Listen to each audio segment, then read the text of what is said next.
नमस्कार दोस्तों। Hindi steno dictation 80 word पर मिनट 660 वर्ड होने वाले हैं। लीगल डिक्टेशन 32 में आपका हार्दिक स्वागत है। मेहनत का एक लाइक बनता है, आपसे रिक्वेस्ट है एक लाइक जरूर करें। और पीडीएफ के लिए व्हाट्सएप ग्रुप ज्वाइन करें। स्क्रीन पर क्यूआर कोड है और डिस्क्रिप्शन में लिंक है। 5 सेकंड में हमारा डिक्टेशन प्रारंभ हो जाएगा।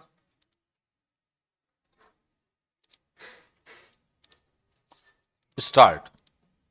महोदय, इस माननीय न्यायालय में प्रस्तुत इस दीवानी वाद संख्या 238/2024 में वादी श्री अनिल कुमार ने यह आरोप लगाया है कि प्रतिवादी श्री राकेश वर्मा ने एक संपत्ति पर अवैध कब्जा कर लिया है, जो कि वादी के वैध स्वामित्व में आती है। विराम।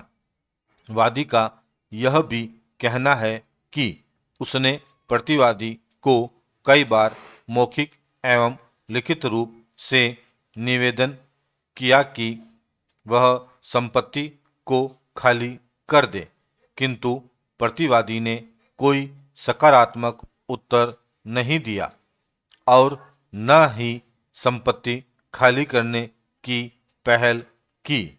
Para change. वादी के अधिवक्ता श्री राजीव सिंह ने न्यायालय के समक्ष यह प्रस्तुत किया कि उक्त संपत्ति का स्वामित्व वादी के नाम पर निबंधित है, जिसका प्रमाण उन्होंने रजिस्ट्रेशन डीड, खसरा, खतौनी, बिजली बिल और नगरपालिका से प्राप्त कर रसीदों के रूप में दिया है। विराम। उन्होंने यह भी बताया कि प्रतिवादी पिछले 6 महीनों से संपत्ति पर कब्जा किए हुए हैं और वादी को जबरन बाहर निकाल दिया गया था। Para change.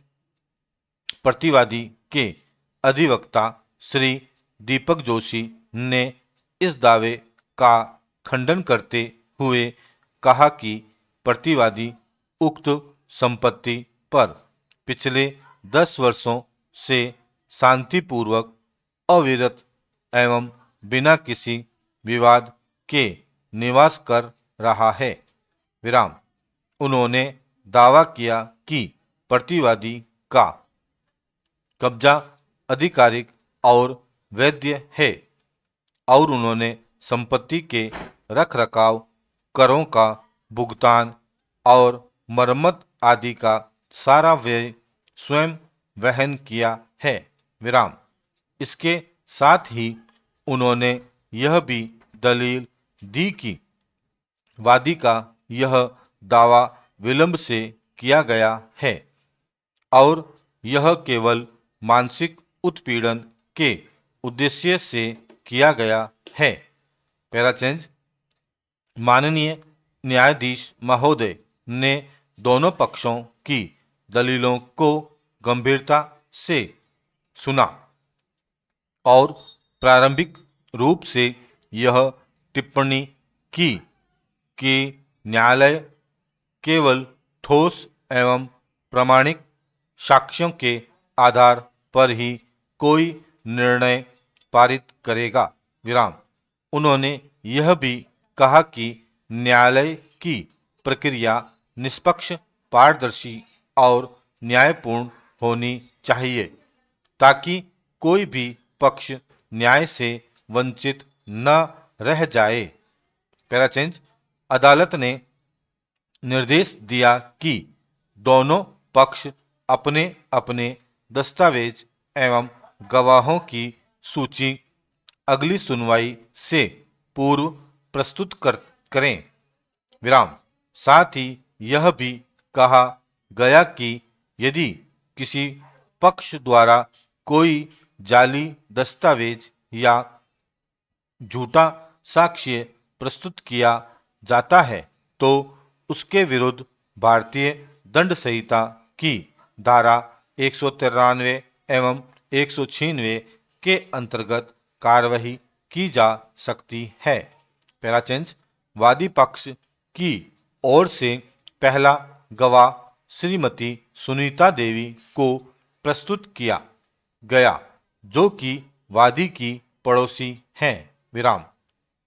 उन्होंने अपने बयान में कहा कि वह विगत 12 वर्षों से उसी क्षेत्र में निवास कर रही हैं और उन्हें भली भांति ज्ञात है कि संपत्ति का स्वामित्व वादी के पास है।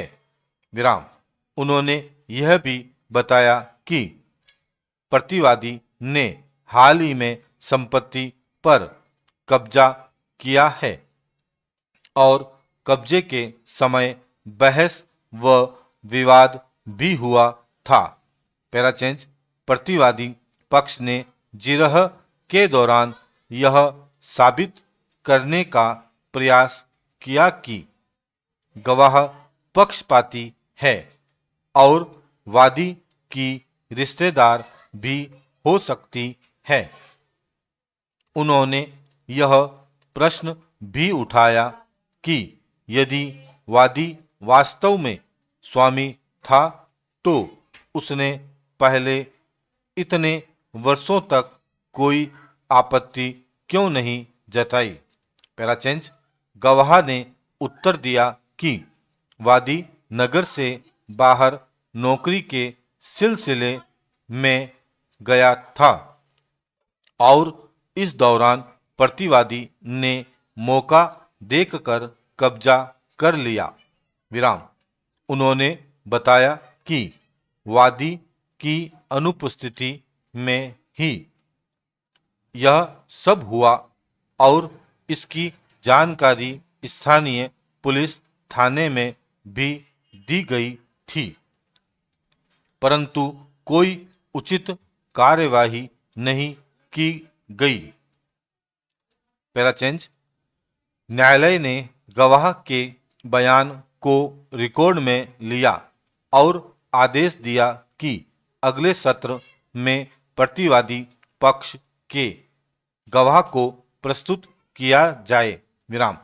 इसके साथ ही न्यायालय ने यह भी कहा कि इस प्रकार के मामलों में केवल दस्तावेज पर ही नहीं बल्कि परिस्थिति जन्य साक्ष्यों, गवाहों के कथनों तथा भूतपूर्व रिकॉर्ड पर भी विचार आवश्यक होता है।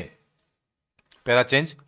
अंत में माननीय न्यायाधीश ने निर्देश दिया कि अगली सुनवाई में दोनों पक्षों को क्रॉस एग्जामिनेशन के लिए तैयार रहना होगा और किसी भी प्रकार की देरी न्यायालय बर्दाश्त नहीं करेगा। उन्होंने यह भी कहा कि मामले की गंभीरता को देखते हुए इसमें जल्द निर्णय लिया जाना आवश्यक है ताकि किसी पक्ष को अन्याय का सामना न करना पड़े। स्टॉप। दोस्तों, इस प्रकार हमारा आज का लीगल डिक्टेशन यहीं समाप्त होता है। एक बात का ध्यान दें, यहाँ पर स्क्रीन पर QR कोड दे रखा है, इसको आप ज्वाइन कर सकते हैं व्हाट्सएप ग्रुप को और यहीं पर आपको इसकी PDF मिलेगी। तो आपसे यही कहना है कि व्हाट्सएप ग्रुप ज्वाइन कीजिए और यदि वीडियो अच्छा लगे तो लाइक ज़रूर करना है और अपने दोस्तों के साथ वीडियो को शेयर करना है और ऐसे वीडियो देखने के लिए चैनल को सब्सक्राइब करना है। धन्यवाद दोस्तों, शुक्रिया।